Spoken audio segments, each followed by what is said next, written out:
A7 is played by placing your second finger on the 4th string 2nd fret and your 3rd finger on the 2nd string 2nd fret. We then take the pick and strum all the way down from string number 5.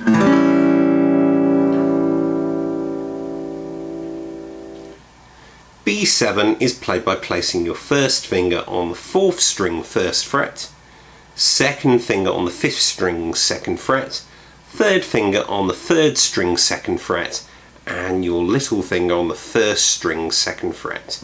We then take the pick and strum all the way down from string number 5.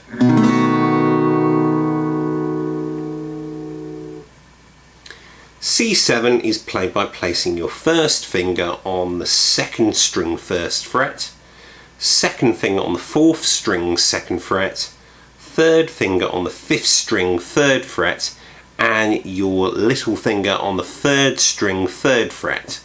We then take the pick and strum all the way down from string number 5.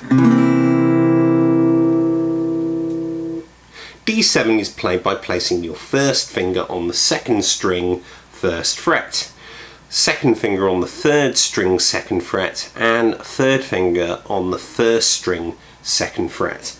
You then take the pick and strum all the way down from string number 4. E7 is played by placing your first finger on the 3rd string 1st fret and your second finger on the 5th string 2nd fret. We then take the pick and strum down from the 6th string.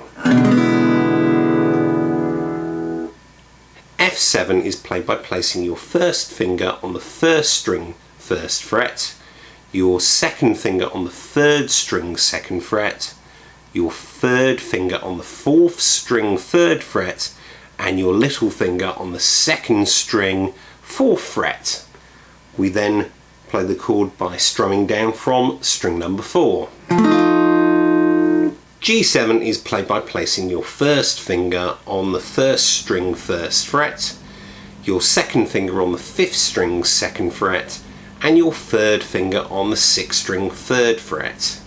We then play it by strumming down from string number 6.